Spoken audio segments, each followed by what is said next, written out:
Ah, ça fait motzi.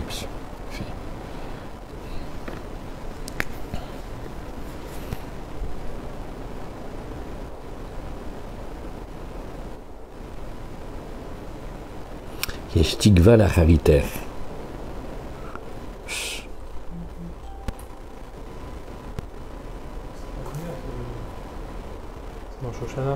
כן.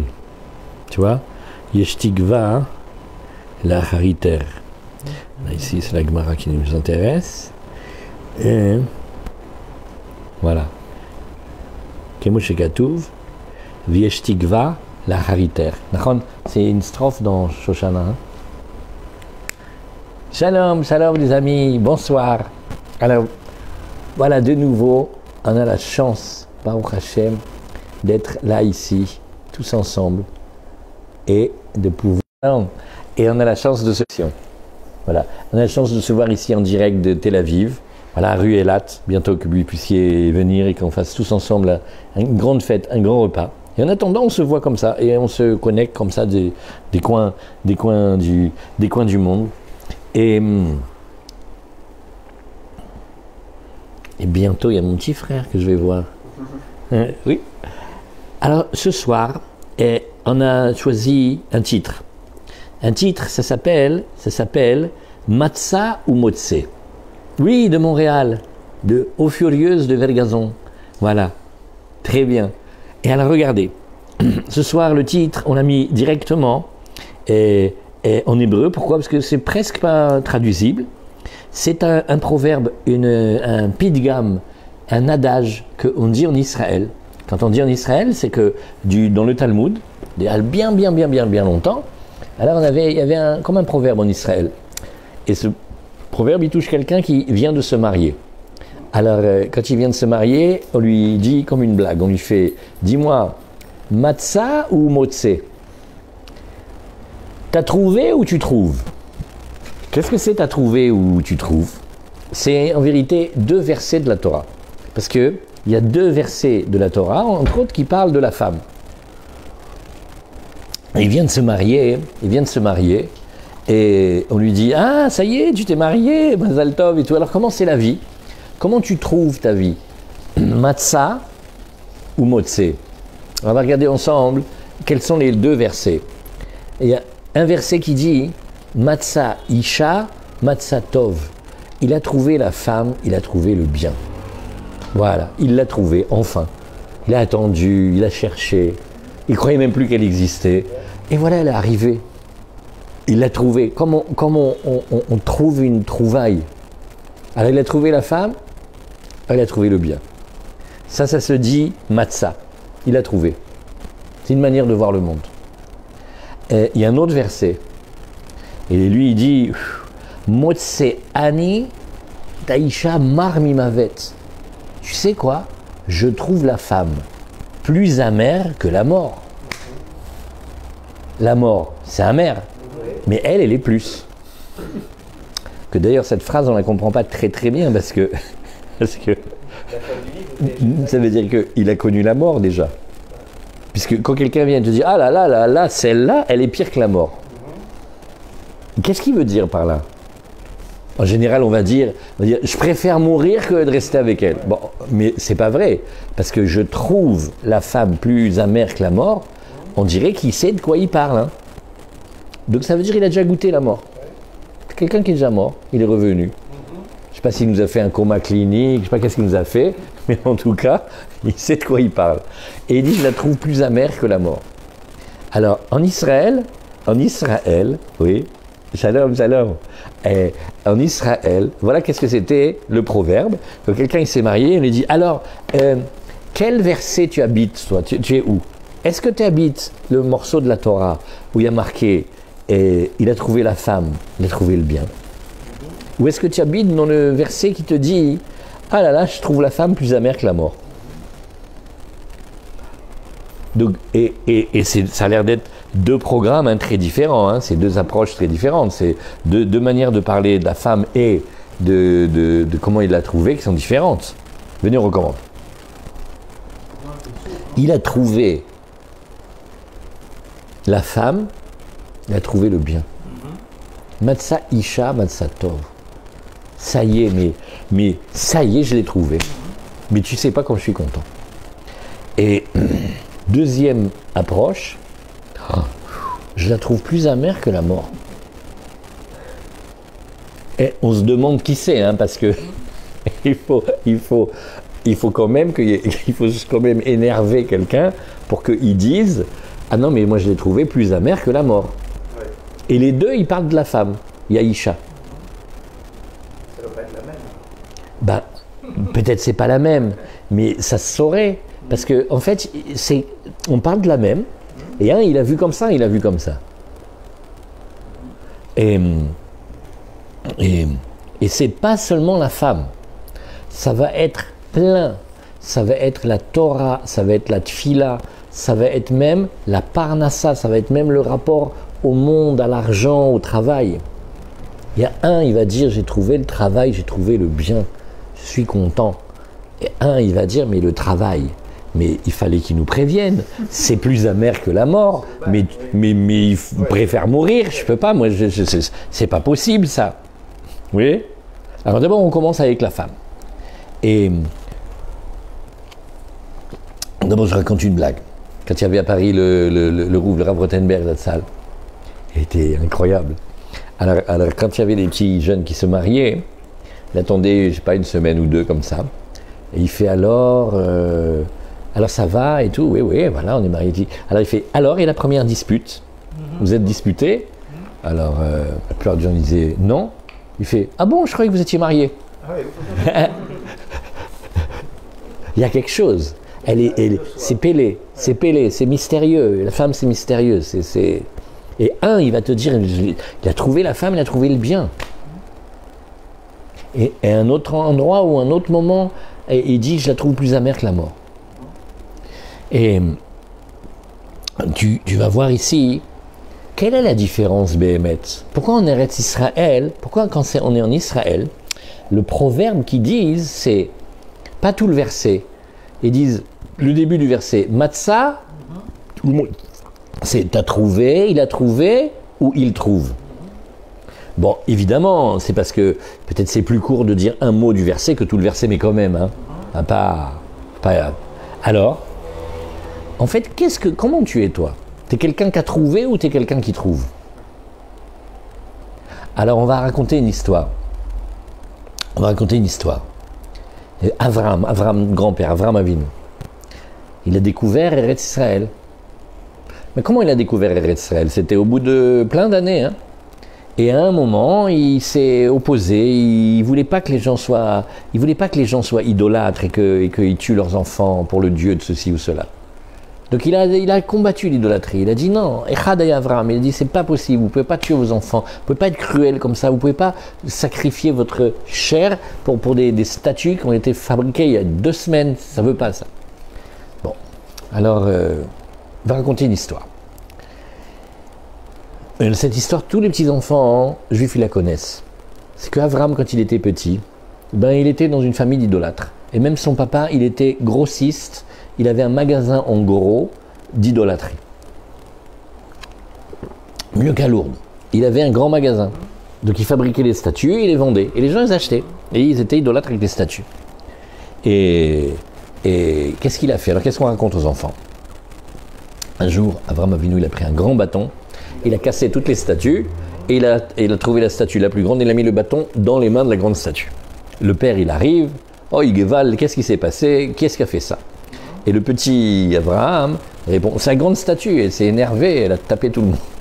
Son père lui fait, une statue, ça bouge pas, ouais. Alors il dit, alors comment ça se fait que tu la vends à des gens et que tu leur dis que ça fait la vie, ça fait la santé, ça fait la prospérité? Bref, qu'est-ce qu'il a fait son père? Il l'a emmené chez le roi. Et le roi Nimrod lui a dit, prosterne-toi. Alors il dit, devant quoi? Prosterne-toi devant le soleil, prosterne-toi devant la lune, il n'a pas voulu. Alors qu'est-ce qu'il a fait? Il a pris Avram Avinu, il l'a jeté dans un four de feu. Et Hachem lui-même il est venu, il a sauvé Avram et Avram il n'est pas mort. C'est un très très grand miracle, ça s'appelle le miracle du Gour Kasdim. Et ce miracle-là, hein, la Torah elle n'en parle pas en fait. C'est le Midrash, c'est des lectures secrètes de la Torah qui nous disent ça.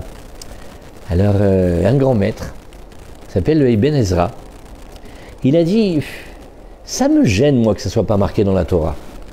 Ça doit être un truc plutôt, tu vois, apocryphe, comme ça et tout. Le Ramban de Barcelone, des années plus tard, il dit, ah non, non, non, non, non, ça, on ne peut pas parler comme ça, la Torah, elle n'est pas obligée de tout raconter. Et puis, je vais t'expliquer pourquoi on n'a pas parlé du miracle. Parce que, si tu parles du miracle, tu es obligé de parler de la discussion qu'il y a eu entre le méchant, le faussaire, l'idolâtre et Abraham. Et bien tu vois, quand il y a un débat entre des saints et des menteurs, il y a un danger. Parce que les menteurs, ils parlent vraiment bien. Et ils sont charmants. Et tu as toujours quelqu'un à la fin du débat, quand Moshe Rabbeinu ou le tzaddik il est venu, il a expliqué, arrêtez avec le soleil, c'est un astre, c'est un serviteur d'Hachem. À la fin de la conférence, tu as toujours un qui dit, il a bien parlé le curé, je te promets, franchement, sans le soleil, eh ben, on mourrait de froid. 1 heure, on lui a expliqué que c'était faux. Il y a toujours quelqu'un qui va dire qu'il a bien parlé. Alors, pour éviter ça, la Torah, elle a préféré pas le dire. Mais bien sûr qu'il a existé le miracle. Et le Ramban dit, d'ailleurs, tu sais quoi, regarde. Viens, on dit comme toi que le miracle, il est d'accord. Alors, tu sais qu'il y a en Égypte, de l'époque du Ramban, hein, il y a une très grande librairie. Comment on appelle ça, une bibliothèque. Et dans cette bibliothèque, il y a consigné toute l'histoire de l'Antiquité. Alors, tu sais quoi? On va dire il n'y a pas le Midrash d'Abraham. Alors, explique-moi comment il y avait un. Il est noté, hein, il s'appelle Abraham. Et il a été enregistré comme agitateur. Et il combattait le dieu du soleil et l'idolâtrie. Le roi, il ne savait pas quoi faire avec lui. Il a jeté même en prison. Et même quand il était en prison, il continuait à combattre le soleil. À la fin, ils l'ont condamné à mort par contumace. Et ils l'ont obligé à s'exiler. Et vers où il a été? À force de marcher, il était vers Eretz Israël. Donc, même si tu ne veux pas le voir chez nous dans le texte juif du Midrash, mais il est marqué dans leur livre. D'où il est sorti celui-là? Maintenant, venez, on va dans l'histoire. Abraham, il avance. Bon, sa tête, elle est mise à prix, donc il est obligé de se sauver tout le temps. Alors, il avance. Maintenant, Dieu lui a dit, va vers la terre que je t'indiquerai. Oui, tu ne peux pas me donner le plan, il n'y a pas une adresse, il n'y a pas un nom. Non, vers la terre que je t'indiquerai. Il marche. Quand il arrive en Eretz Israël, il ne sait pas que c'est ça. C'est ce qu'il se dit. Elle me plaît celle-là. Ah là là, qu'est-ce que j'aimerais que ce soit ici. Mais quand il arrive, il y a une famine comme il n'y a jamais eu. Mais une famine terrible. Et qu'est-ce qu'il voit? Il voit là-bas en Israël des peuples, des géants, des Visigoths, des Hulk, tous des Marvel. Il dit bon bah, ça ne sera pas ça. Hein. Ouais. Et il est béiouche. Et Hachem il lui dit c'est la terre que je vais te donner à toi et tes enfants. Ah non, c'est pas vrai. Oh là là, comme je suis content. Mais j'en rêvais. Mais oui, mais amen. Voilà. Ça, il l'a trouvé. Matzah Isha Matzah Tov. Celui-là, ouais, ça y est. Il n'est plus dans choisir. Il n'est plus dans hésiter. Tu sais comment je l'ai voulu? Et au moment que je croyais que je ne l'avais pas, Dieu il m'a dit c'est elle. Mais, ça s'appelle Matzah Isha Matzah Tov. Il l'a trouvé. Ça, il a trouvé le Tov. Parce qu'il a voulu, c'est quoi, Béhémet, ça peut être elle, ça peut être cette terre-là. Parce que dès que je suis arrivé là-bas, il dit Abraham, il dit, j'ai senti, il y a quelque chose ici. Mais Dieu, il m'a pas dit, tant que je suis pas arrivé, j'ai pas. Et en plus, ça m'étonnerait que ça soit ça, parce que les géants, là, qui sait qui va se les coltiner, et puis c'est pas ça. Il y a une famine, j'ai jamais vu ça. Il n'y a pas un grain de blé. Je ne peux pas rester. Il me dit, c'est celle-là que je te donne. Il y a eu ce qu'on appelle des kissoufim. Il y a eu des désirs, il y a eu des envies, il y a eu des nostalgies. Mais si seulement ça pouvait être elle. Mais ça serait, tu sais quoi, Yehuda, ça serait trop beau. Non, tu sais quoi, je préfère pas trop y croire parce qu'après, si je suis déçu, ça va me faire trop mal. À ce moment-là, Dieu dit, c'est celle-là. Mais ça y est, mais ça m'a terre d'Israël, je ne la quitte plus jamais, toute ma vie, je pense à elle. Moi, tu vas voir mes enfants, pendant des millénaires, ils vont dire l'année prochaine à Yerushalayim, et dès qu'on peut dire le mot Yerushalayim, on a quelque chose. Et tu sais quoi? Si quelqu'un y va en Eretz Israël, il peut me ramener un petit peu de terre, comme ça, après 120 ans, comme ça, quand je suis enterré, j'ai aussi de la terre d'Israël. Comme ça, quand tout le monde revient, quand tous les morts reviennent d'Israël, et moi je suis aussi tamponné d'Israël, tu vois. J'ai un aimant. Mais d'où ça vient ça? Mais parce que, mais ça y est, je l'ai trouvé. Ça c'est un. Maintenant, il y a un autre. Ouais. Bon écoute, on va aller voir, on va aller vérifier Israël parce que y a des trucs qu'il faut voir et viens on va la visiter, viens. Écoute, il faut voir comment elle est un petit peu. Ça s'appelle les Meraglim, les explorateurs. C'est la plus grande bérésina qu'on ait fait. Ça s'est terminé, mais en drame, si. Et ben, alors on peut discuter, est-ce qu'il fallait les envoyer, pas les envoyer, tout ce que tu veux. En tout cas, tout le monde va. Ça s'est terminé en le plus grand drame. Parce que, qu'est-ce que j'ai été faire? J'ai été vérifier. Aïe. Parce que quand quelqu'un il veut vérifier, il faut qu'il sache. C'est sûr que ça va sortir pourri. Parce que quand tu vérifies quelque chose, ça veut dire c'est une évidence.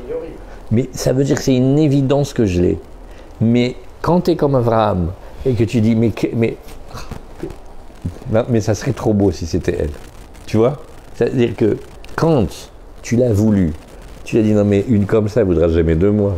Mais même pas elle va me regarder. C'est bon. Mais qu'est-ce qu'elle est belle. Oh mais quelle merveille. Mais je vais à pied en Amérique moi pour la voir. Et Dieu il te dit tiens, tu sais celle dont on parle là depuis, c'est la tienne. Non mais j'ai gagné au gros lot. C'est pas possible. C'est trop beau. J'y crois pas. Voilà. Maintenant, deuxième modèle. Oui, je vérifiais parce que c'est pas sûr que... Tu sais, des fois, derrière le maquillage, il y a des boutons, hein, ne crois pas. Hein. Le maquillage, ça te fait... Wow. Donc, en fait, il y a une manière d'être que je trouve. Ah, t'es au présent. Donc, ça veut dire, où elle est l'envie, où elle est la folie, où elle est la... Alors, ça va sortir à l'envers. Non. C'est pas seulement vrai avec Eretz Israël. Eretz Israël, ça parle. C'est pas vrai seulement avec la femme, la vraie, celle qu'on trouve. C'est vrai aussi avec le rapport au travail, avec la parnassa. Il y a, chez nous, dans les 12 enfants de Yaakov, il y a un, il s'appelle Zevouloun. Il a un nom rigolo, il s'appelle Zébulon. On n'appelle plus les enfants Zébulon aujourd'hui, mais c'est un beau nom. Zébulon, c'est super, même en français il est beau. Zébulon. Et il s'appelle Zvouloun. Maintenant, qu'est-ce qu'il fait lui? Il habite au bord de la mer. Il prend des grands bateaux. Il va loin, et il va ramener des marchandises. Il y avait ici, à la marina, à Ashdod, il y avait un vieux juif. Il est parti maintenant. Wow. Il m'a fait l'école, lui. Il m'a fait un grand BCF. Il avait un bateau de pêche. Alors, on allait un peu loin comme ça. Et une fois, on était parti comme ça tôt le matin. Et j'étais impressionné. Tu vois, à un moment, tu vois plus le rivage. Je me dis, waouh, on sent Dieu ici. Et il me regarde avec son air de vieux baroudeur comme ça. Il me fait, et pourquoi sur la terre ferme, non? Ouais. On peut apprendre, hein. Ça c'est un cadeau de Dieu, ça c'est un enseignement. Mais les marins, c'est marqué dans le Talmud, la plupart des marins, c'est des grands prieurs. C'est des chassidim. Les marins, ils sont comme Aouman. Parce que quand on est en pleine mer, on fait quoi si le bateau il marche pas? On fait quoi s'il y a une déferlante? On fait quoi s'il y a les pirates? On fait quoi s'il n'y a pas de vent? Tu peux appeler personne. Donc ils ont le cœur brisé. Donc quand tu pars en mer, c'est surtout quand tu rentres au port que tu es content. Donc quand on fait une fête, comme dans la belle chanson, la la la la la la la la la la, tu vois, et c'est quand on rentre au port. Mais quand on part et que c'est l'hiver et qu'il y a des vagues de 14 mètres et que tu ne sais pas si tu rentres entier, tu ne peux pas tellement sortir content. Eh bien, qu'est-ce qu'il y a marqué? Samar Zevulun Betsetecha. Zébulon, il sort, il est content, il va en pleine mer. Tu connais, toi, quelqu'un qui se jette dans le monde du travail et il est... J'ai pas dit content, inconscient, quand au début il croit qu'il va gagner de l'argent. Ouais. Je parle, une fois qu'il a déjà tourné, il fait ouh là là. Vivement que je rentre. Ouais. Ça y est, tu peux plus retourner en arrière. Et maintenant, il y a des grandes vagues, mais tu fais quoi maintenant? Et il est content. Alors, il y a un secret. Il est super content, Zevulun, parce qu'il a un frère qu'il adore. Il s'appelle Issachar. Et tous les deux, ils sont ensemble. Et Issachar, lui, il est dans les livres. Et il lui raconte, il dit, tu sais, en ce moment, j'apprends ce livre, et comme ça, j'aimerais bien le finir, et tout. Maintenant, Zevulun, il comprend que Issachar, il aimerait bien finir le livre. Mais il a une femme et des enfants, comment il va faire? Il dit, c'est bon, je m'occupe. Ce mois-ci, je m'occupe de lui. Allez. Bon, mais pour ça, il faut que je prenne le bateau. Et il aille chercher au loin des marchandises. Il s'occupe de son frère. Il est content de s'occuper de son frère. Il a une joie de s'occuper de son frère. Et donc, quand il sort, même quand il va aller au loin, au large, là où c'est dangereux, il a une certitude, il voit de la lumière, il est heureux. Ça s'appelle aussi Matzah Isha Matzah Tov. Parce que Isha, dans la Torah, la femme, elle veut dire plein de choses. La partie cachée, la féminité, la prière, la émouna, la confiance, la shrina, Eretz Israël et la confiance. Et quand il est dans le travail, ouais, bien que c'est pas facile, il ne s'est pas arrêté de voir Hachem. Et il a un but qui le relie à la terre ferme. Et il dit, attends mon petit frère, comment je vais m'occuper de lui. Là, ce mois-ci, il est tranquille. D'abord, je vais m'occuper des petits, parce que je ne peux pas les voir comme ça avec les chaussures Rayuyu Carnaval.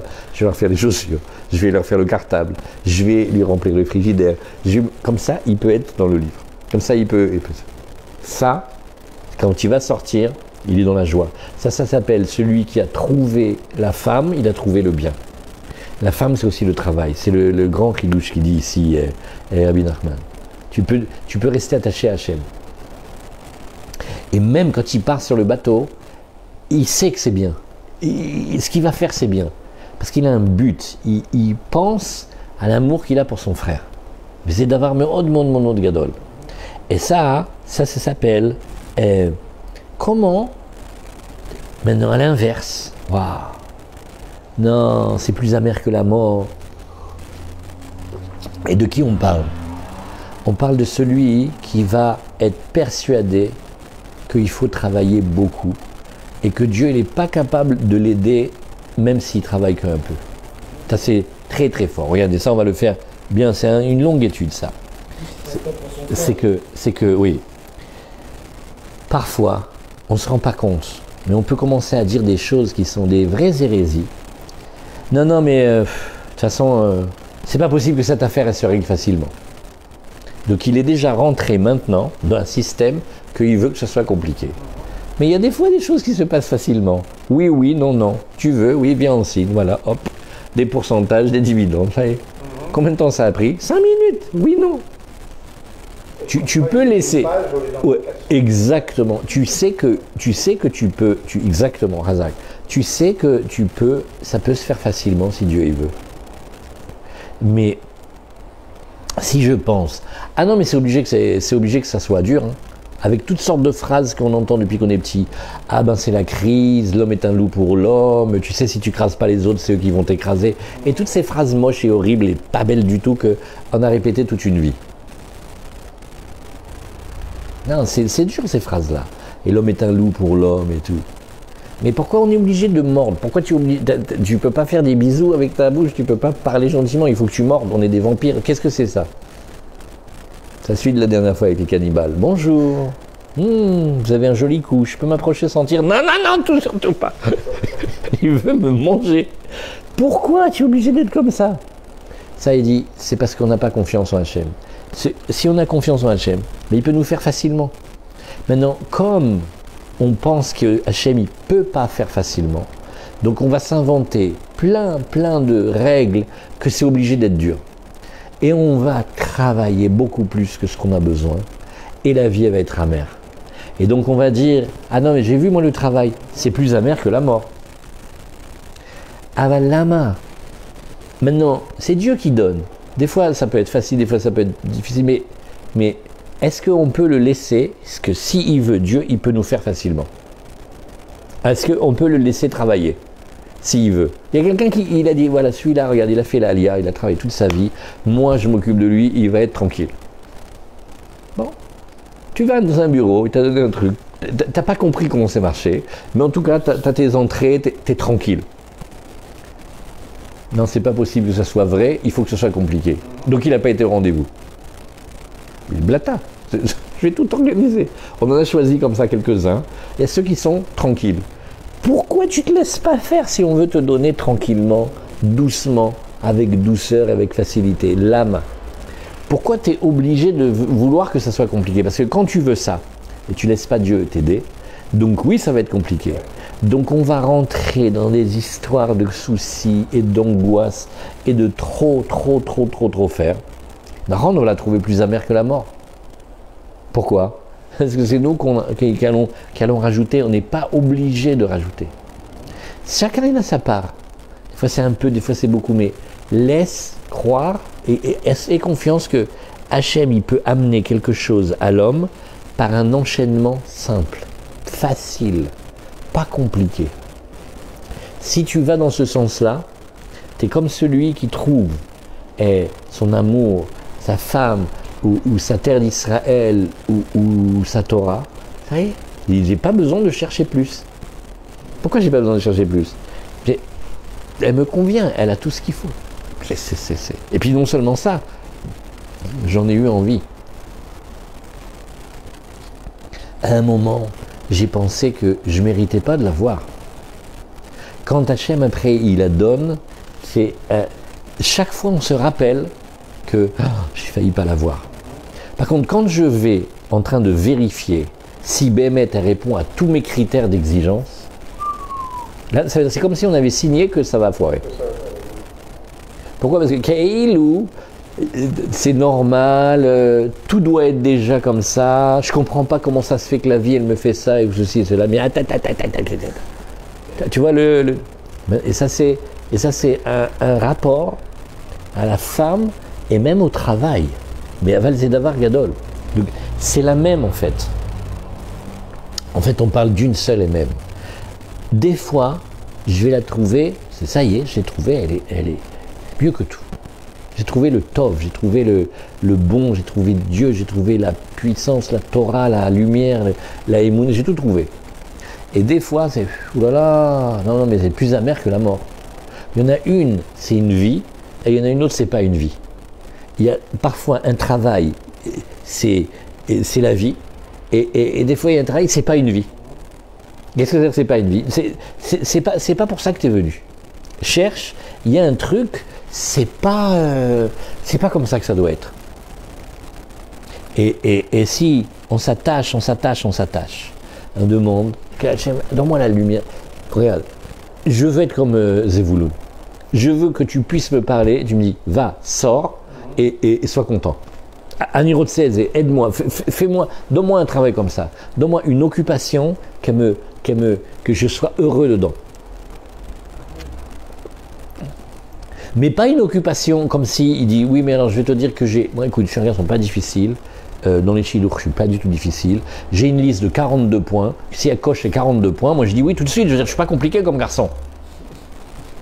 42 points. Et attends, si on fait la liste des points, on va savoir si elle existe Birklal. Et il y en a une, ah là là, ça sera jamais ça. Et Hachem il dit oui. Il dit c'était celle-là, Jmeul, que je t'ai dit que c'était pour toi. Oh, non, Bémet. Il y a cette chose-là. C'est pour ça que Hachem il fait les kissoufim et les méniotes. chaque fois qu'il y a un empêchement, chaque fois que tu te dis, l'empêchement, il est là pour te réveiller ton envie profonde. Dès que tu t'es connecté, tu l'as trouvé, ça y est, allez, maintenant c'est bon. Et ça fait qu'on peut être avec Bamash de la Simcha. Mais quand on vérifie chaque chose, ça ne va pas qu'on vérifie. On ne peut pas vérifier tout le temps. Alors ça, c'est ici ce point-là. Tout à l'heure avec les amis, on a parlé, David Ameller, il a fait des chants pour Hachem, il a fait des poèmes, des torotes pour Hachem.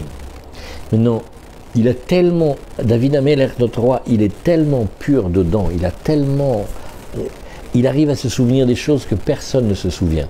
Quand sinon, nous, on fait un test, on arrive à se souvenir quand? Des souvenirs de quand on avait 3 ans. Parfois, il y a des gens qui se souviennent que s'ils avaient 2 ans. Lui, il se souvient quand il tétait sa mère. Quand il allaitait, il se souvient. Il se souvient quand il était dans le ventre de sa mère. Il se souvient même quand il était à l'intérieur du premier homme qui a été créé. Parce que lui, il ne devait pas vivre. Il devait mourir à la naissance. Il devait naître et mourir. Et quand Dieu il a montré le déroulement de l'histoire de tous les hommes qui peupleraient la planète au premier homme, Adam Arishon, quand il a vu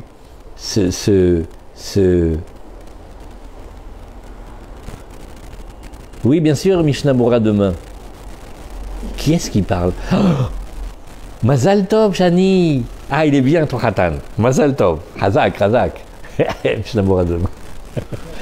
Et tu fais attention, il est alsacien.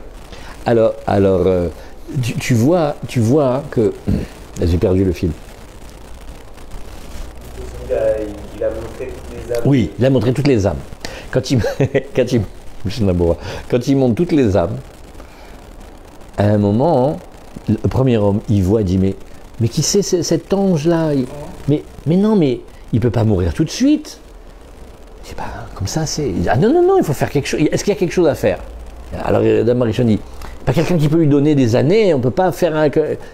Si. Il dit, moi, j'ai un capital de... Toi, tu as 1000.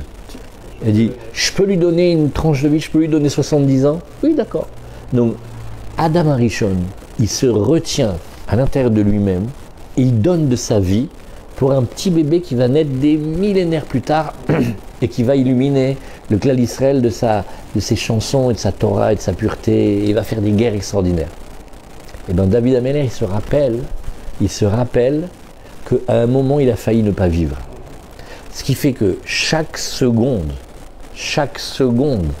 il le vit avec un... Tu te rends compte? Maintenant, imagine, on ne devait pas être là. Et on est là. Eh bien, on danse.